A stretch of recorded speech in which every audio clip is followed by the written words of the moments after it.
Hi, I am Betsy Stahlcup, Executive Director of Healing Center International, and welcome to our new video series, which our own Sarah Manson has dubbed 20 Minutes to Transformation. This is our very first one, and we are doing what's called guerrilla video. That means we don't have the right equipment. We don't always have the best bandwidth with our internet, and yet we're going to go ahead and create videos because we believe that rather than waiting for everything to be perfect, we can still use this medium to communicate great things to you all, our relational community. So today's first lesson is on Immanuel Journaling. And I was delighted a few months ago to meet the creator of this method, Sungshim Loppnow, wonderful woman from Korea, and her husband, John. So today I'm going to be interviewing them. But before we start, I just want to give you a heads up that we had a little bit of technical difficulty with the call not switching back to them and away from me. And we're just really thankful for what she's done. And also, I felt like in today's video, I learned a lot from her. I learned quite a bit about steps 1 and 2 of the Immanuel Journaling method. She clarified where our focus should be during those first 2 steps. So whether you're brand new to Immanuel Journaling or this is something you've been practicing for a long time, you will not want to miss out on what she and her husband John have to say to us. And I'm just so glad to be building a friendship with them. It's been a wonderful experience.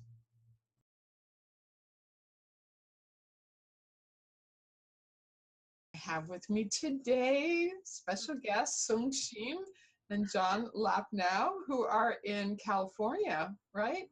Yes. Yeah, great to be with you, Betsy. Yes. I love the level of joy that you have when you introduce. I was not always this way. My family can testify. I was a deadly serious performer. But we won't talk about that here. We have been so blessed at HCI by Immanuel Journaling. I've had numbers of people tell me that it's their very favorite way of connecting to God. And so today we want to just talk with you a little bit because I understand you have an amazing but little known story about how all this got started. And I'm wondering if you would share that with us. My genuine curiosity and longing to bring our God as a wonderful counselor into the hands of people who are really longing to connect with Him and hear what He has to say on our daily mundane, from the small size to the big size of pain, I would say. So just like learning through life model concepts and my background and John's background as a marriage and family therapy. And we both, John was pastor and then I'm a therapist, sitting with the clients and people over and over again, being fully aware that we are a counselor as well. And then one of the skills that we rely upon is the attunement, just tracking with people, being with them. And then when you study a little further, the elements of attunement, just being seen, being heard, being understood, somebody's collapsing with you. The elements of attunement is being seen, being heard, being understood, and someone glad to be with you in times of your pain without any judgment. And also offering whatever the help that you need moment. So if I think that if therapists and the counselor who is a limited being offer that and really hold that as a dear, like to my heart, how much more than our Father in heaven. That was kind of my hypothesis. And then there's this Exodus wonderful chapter that when Moses encountering God, there's a sequence that when I look at it, when the Israelites thought that God completely forgot about me, and they were so struggling. And when God showed up, I have seen my people suffer. I know there's something, and then I will do something. I will just deliver them. Like in all the sequence, I realized, oh my God, that is God's character. In the sense, the concept of attunement in psychology was not from psychology. It was God's character. And so those people who knew it just articulate that way, but it was all along our Father's heart towards His children, especially during the time that I feel like He completely forgets, and then He doesn't see me, hear me. He doesn't understand what I'm going through. When I'm in that sense of despair and hard time, actually, He let us know. I see, I hear, I understand, and I'm glad to be with you in all situations, even the time that you don't like to be with yourself. And then I have a power to do something about. So I think that's how the genuine curiosity and desire to bring this wonderful counselor God into the hands of His children. So I think it was God's gift for His people. So, if I remember right, you developed the method because you had a friend that you wanted to help. Is that right? Yeah, I desire to help anyone, especially if we cannot afford therapy. I think it was kind of from my background of poverty. I always thought that healing should not be limited to those who have resources. I think that's number one. And there's this friend, roommate, and she's a co-author of our book. You know, we were friends together, and for some reason, she was having a hard time to just do the individual Immanuel prayer. Like, even though it was a wonderful thing, for some reason it was hard for her. And she was always asking me why you can sit quietly with God and you interact with God when I cannot do it. So she was just like complaining. And then we're just talking it out loud. And then when I had that understanding of what about writing something through God's eyes, the way that we just explained it. So then I said, okay, Anna, why don't you try this way? Let's just do it. It was just more like that. And then maybe Betsy, one day you can talk to Anna. Like, one of the things that she will testify is that she had so many thoughts. So that even though she sit with God and with the facilitator, her mind is bombarded with those thoughts from past or even about the future. Basically, she cannot sit still to really attune with Jesus. But when she begin writing them down, she says for some reason that help her to be quiet, help her to be still enough to take one thought at a time, and this writing form itself really help her to calm down. And then at the end of that journaling, she's saying, I always feel His presence. So that's how. And Anna didn't always start in the beginning with gratitude. She just was like in the pain, and that was always a struggle for her. How can she interact with God because I don't feel grateful, or I can't have the capacity right now? So she could just go right to experiencing God, seeing her by writing it down. That was helpful to her. So I remember she was really like relieved. She doesn't have to feel grateful. We all know how beneficial that is, and if we have the capacity to start there. But sometimes you're just overwhelmed, and Anna was there, and that was just a huge relief to her. So I share that because you might be there in a season, or you just might be there on a regular basis. So for anyone who's like that, start where you are. Just start engaging, and freedom is available. That's what I want to share from the story with Anna. You know, that's really a powerful insight, because I think perhaps that's why I found Immanuel Journaling so helpful when my husband was sick, because I did have so many thoughts, running through my head, and it was very hard to quiet. I mean, I knew I should, but it was easier for me. I didn't have a hard time coming up with something to be grateful for, but I had a hard time sustaining thoughts for very long. And there was something about the act of writing it out, or in my mind, in my case, a lot of times it was in the middle of the night. and I would actually use the phone to write it for me, so I wouldn't wake up my husband. I would be like whispering into the phone, or I'd walk out into the other room and do it from there. And there's something about the discipline of having these prompts in front of you that helps you stay on track, when otherwise you start to quiet and 5 minutes later you're thinking all those anxious thoughts again. Right. Yeah. Very well personalized application, Betsy. Yeah. I think probably that's what Anna will say. Yeah. Exactly what you just said. Those prompts will almost hold her instead of going the tangent, because that's her brain wants always, because we are in a place of pain that exceeded our capacity, something like your story. Everyone will experience that, what you experience, even though you are strong in God. When you are struggling with something like that, you cannot sustain on the track. But even yesterday, 2 days ago, we're in this season of transitioning, so it has its regular challenges, but a couple of days ago, I made a mistake and damaged the car, and really feeling bad about myself and a couple other things. And the only thing I was grateful for was that I had this process to slow down and put my thoughts on the computer, and I had a lot of thoughts.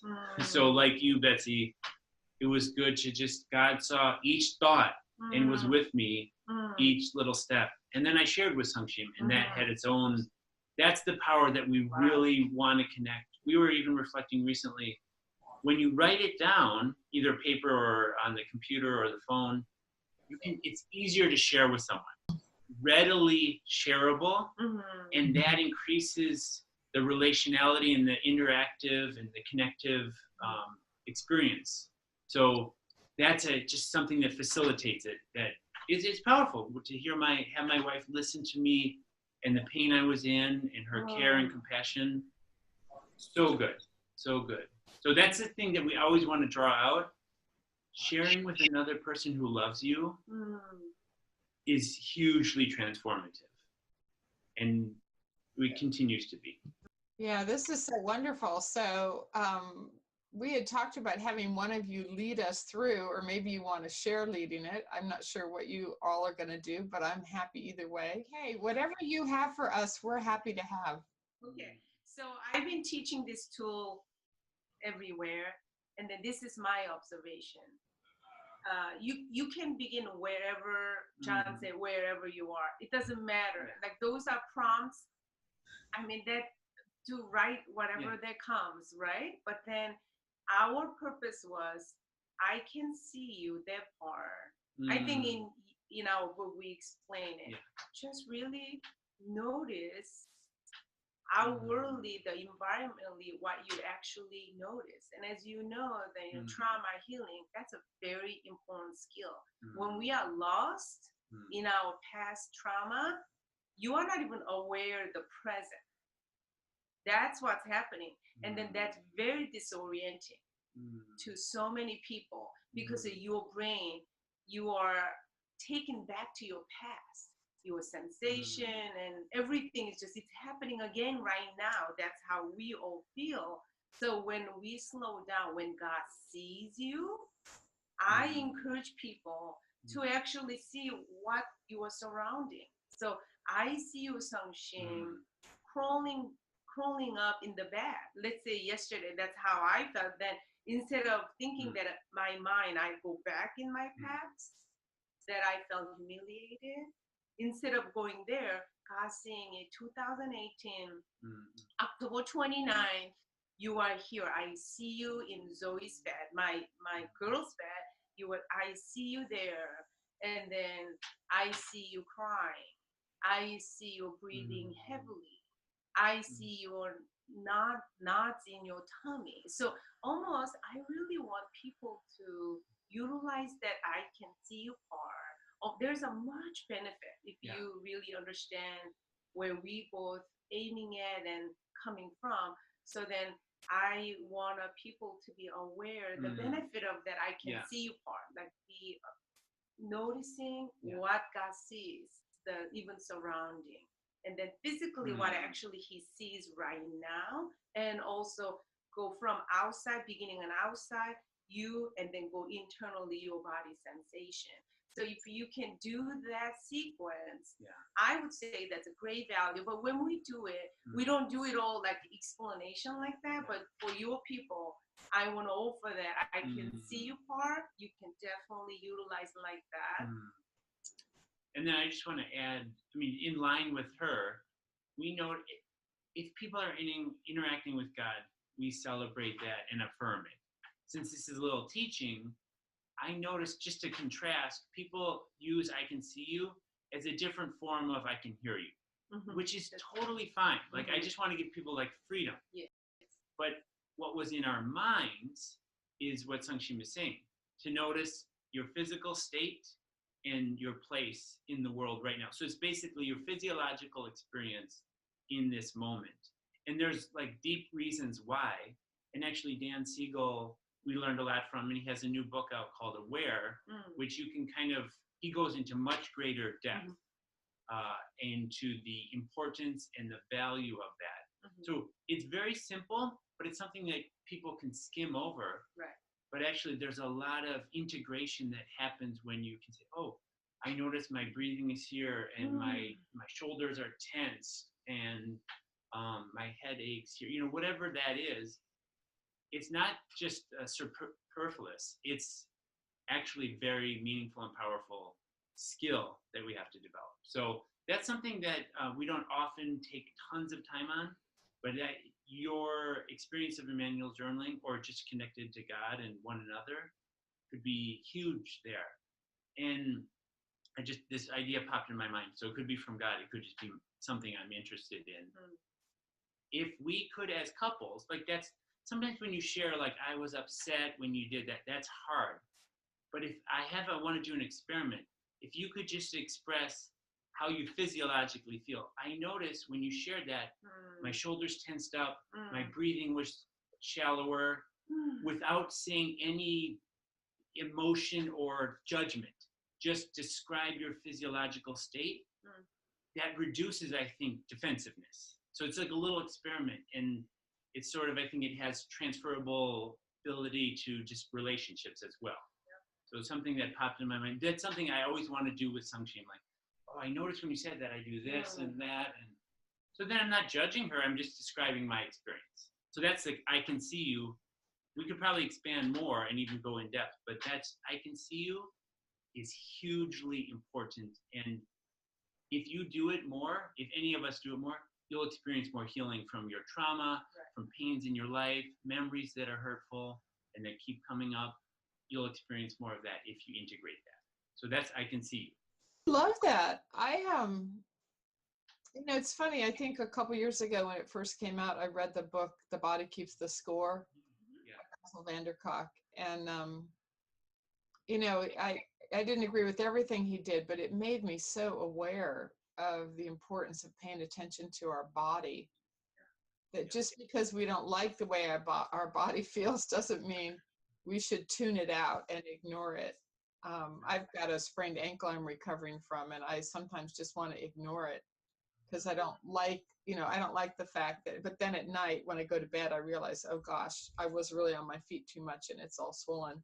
So it's the whole idea of being aware of your body and being grounded in the reality. But I hadn't thought about the importance of that with when you're triggered, and instead of letting yourself get pulled into the painful memory, to actually pay attention, you know, to where feeling the chair pushing up on your legs and bottom, and noticing, I don't know, even little things like the feeling of your glasses on your nose and paying attention. I think that is really an important skill.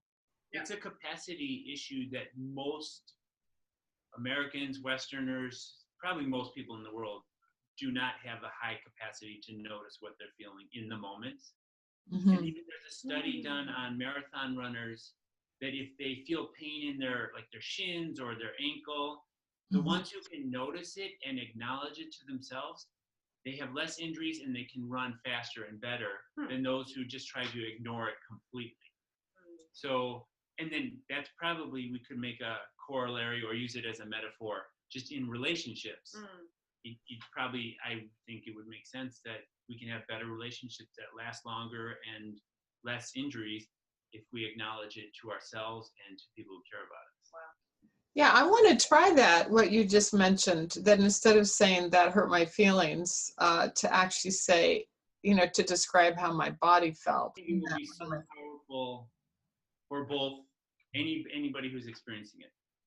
It's way easier for me to hear if I heard, John, when you said that, I clenched up, I tightened up. Oh, I don't want my wife to experience that. Like, I care about her. Yeah, sure, I'm frustrated right now, but like, oh, wow, I'm having that kind of impact. Versus if she says I am upset, I'm like, what's your problem? You know, like,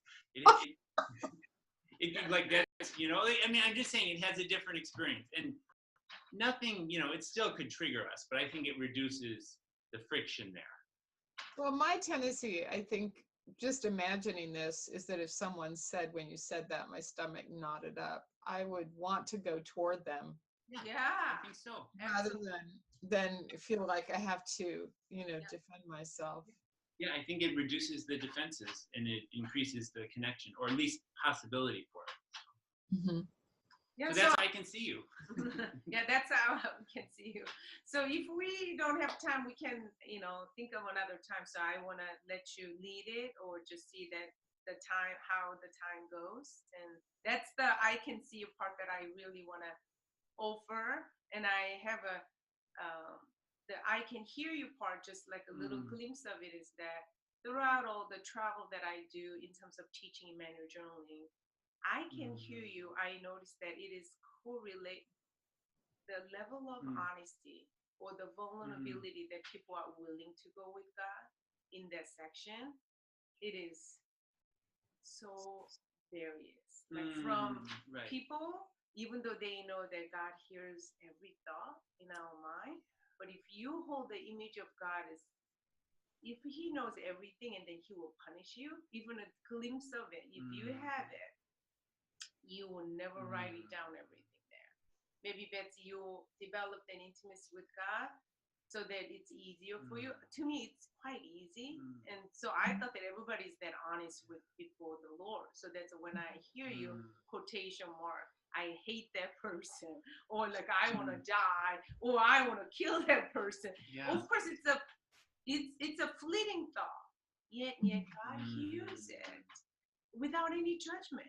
Just basically, it's like he's putting all these little beads, and then he just put it out there, and then he's gonna choose, and he's gonna make a necklace and then put it on my head. But before that, he has to see all sorts of things. It's fine. It doesn't bother him. It doesn't overwhelm him. He's not taking it offensive. But I notice I can hear it apart. People cannot write those negative things. It's a really deep. Deep, especially in life model works, those 6 big emotion related thoughts. Like I'm pissed off. Like I say, I want them to die. Like, but you feel so already bad that how could I hold that thought? But God already saw it all. So I really encourage people to, be vulnerable, be naked for God. I just want to make a point that if you are in there, let's say those people who watch this video, go through the training with Betsy, just to me, I'm not judging you. I say just whenever you do, I can hear you part, just notice the quality of vulnerability or honesty level, and then just pause and even ask a separate conversation or talk to somebody that you trust that, you know what, I'm having a hard time to really be honest before God. Whenever I do, I can hear you part. Can you hear me out? Can you help me out? Because I want to be as vulnerable as possible, but I'm having a hard time. Why? Most likely we have trauma because we are scared of God. God is not safe. So as you do them, Immanuel Journaling, the beauty of it is as little as possible, you do it, and then if you keep going at it, God just kind of invites you. It's okay. You can do the next time a little more honest, second time a little more honest. So that's just my thought and observation, the second part. So I just want to put it out there for your people. And I had Yeah, go ahead, John. Well, I don't want to interrupt your thought, but it's sort of a funny thing, but I think it's pertinent to what she said. Madonna said, so I'm quoting authority here, that she noted that you're more defined by what you don't tell your therapist. So which is very interesting. People go to therapy, they spend money, and it's a secret place. It has all the confidentiality, but still, we know clients and us, we still don't tell the therapist like that little corner thing. And so it makes sense that people would do that with God too. What we are not telling God, just notice it. And if we can bring it into the light, I think Sungshim is right. Just notice what we're not telling God. And that will be, again, tremendously powerful and healing. And there's reasons why we're not telling God. And totally understandable. Like, if I heard your story, it would make a lot of sense why you wouldn't tell God, from where you came from, what you learned about God, what your pastors, your parents. I get it. Just notice it first. No force. You don't have to tell him anything. Just notice it and then ask Jesus about it. So I wanted to share that quote from Madonna, which made me think of this, it's really telling to me. It's really telling. All right. There's wisdom in unexpected places, isn't there? I mean, one thing that strikes me when I hear this is really important. I remember one time working with a woman who was very angry, and it was obvious she was angry, and she was angry at God. And I finally just came out and asked her, and she was like, well, yes, I'm angry at God, but I can't say that out loud because he'll squash me like a bug. And then she started laughing because she realized how absurd it was to think that somehow by not admitting it to herself, that somehow God then didn't know. One of the things I have found with myself sometimes is that if I'm doing it with a group of people and I know I'm going to be reading it aloud at the end, then I will tend to censor, being honest. So now when I teach Immanuel Journaling, I always try to remember to tell people to be completely honest, that you're going to get much more benefit if you're completely honest. But then at the end, I do give them a minute or two to go through and just mark anything that they don't want to read aloud. I tell them you do not have to read all of this aloud to other people. And that would depend on the context and the trust and the safety that they feel. They're absolutely right. Yeah, absolutely. Yeah, so. That's very good wisdom. Yes, yeah. They have to have a freedom not to share. Yeah, that no forceful. Yeah. That's very good. That's very good wisdom. Yeah, I like that. Yeah. So I could keep going, but I know you probably have other things you need to do. But I'm wondering, do you have any more words of wisdom, or do you have more about the next step? When the part where it says, like, I understand how big this is for you, and glad to be with you. It is, sometimes I notice how big it is. It'll correlate to some painful thing in my life. Like, for example, when your parents announced they were getting divorced, like, there's a couple of like traumatic memories that I have, and it's like, sometimes if it's big, it's that big, or it's correlated to that. And then I'm glad to be with you. I just write it down, but as I write that down, I try to remember what it's like when he's been with me before, or if Sungshim's glad to be with me, or an experience of, I'm writing it down, but I'm trying to remember what it feels like that someone's glad to be with me. So that's something that I think about when I'm actually doing the journal, the entry. And sometimes, like, I don't, in that moment, I don't always feel it, just honestly speaking. I'm just saying, this is true. I know this is true. I might even journal, like, doesn't feel like it that much, but and then it could be like a little mini entry in there, you know, like, yeah, I know that's true cognitively, but it's hard to experience it right now. So that could just be a genuine part of it as well.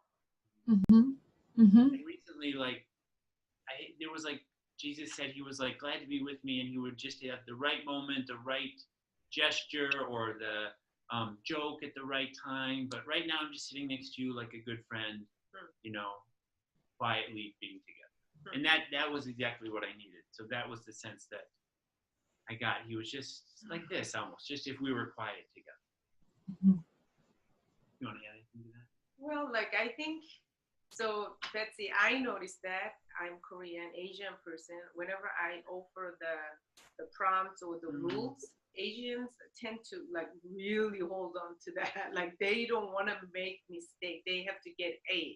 Asian people think A is the most important. Yeah. So, and I want to end with, even though we went over the benefit of I can see you, I can hear you, all these things. I want to end with the freedom. Yes. Again, come as you are. If you don't remember the environment to the now and then, who cares? Like, that's why we tend to not share this thing. So it's for your audience. We did that, but I want to end with this freedom. Just come as we are, whatever the maturity level, whatever the state we are. I don't care. I can see, I hear. That's fine. Like, I think I want to end with that. God welcomes every state of our being. So if those prompts are helpful way of holding us during that time, I want that to be that, instead of like, you know, we just went over for your audience and your leaders, like how we can even maximize the benefit. I love that. But you know what? Why don't we all, in a sense, have God hold that, the maximizing aspect, and then, okay, God, come back to the place that God called us as we are, whatever the state we are.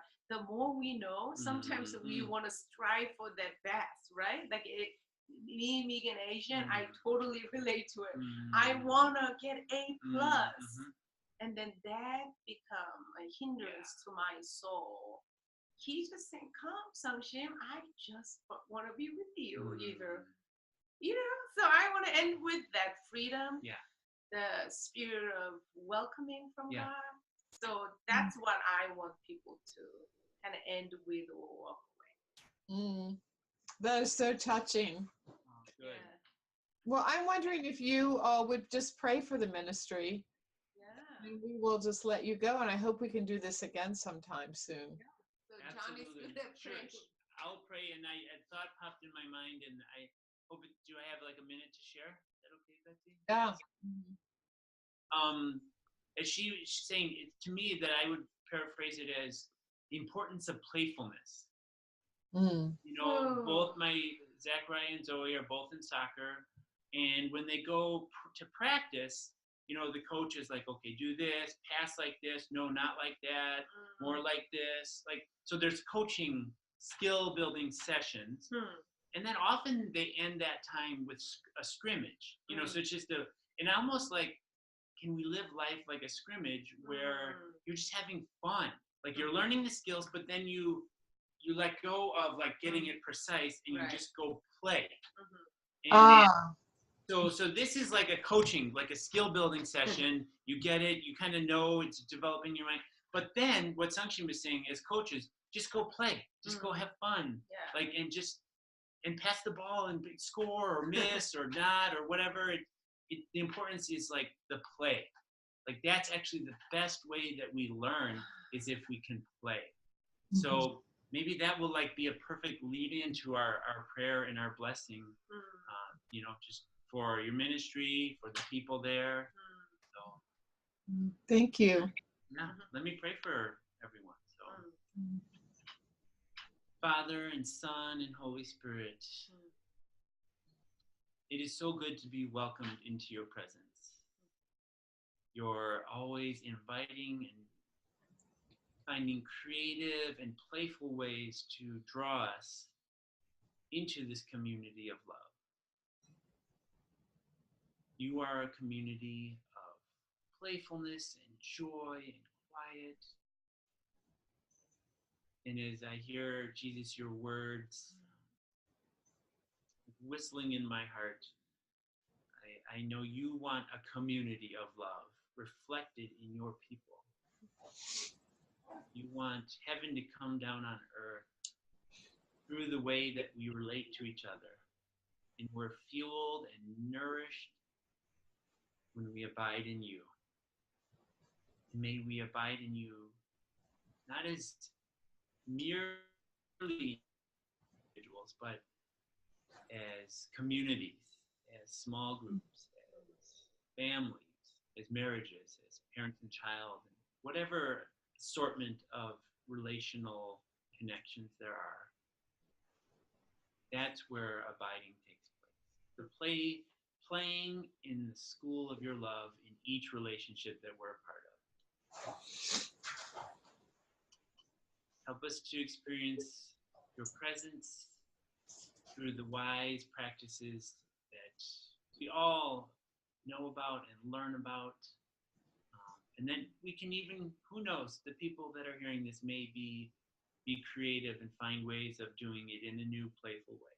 May we be a community that learns from each other, brothers and sisters, building each other up, spurring each other on to love and good deeds. So my prayer and blessing is that we go forth today, connected to you, connected to one another, for the sake of the world. In Jesus' name we pray.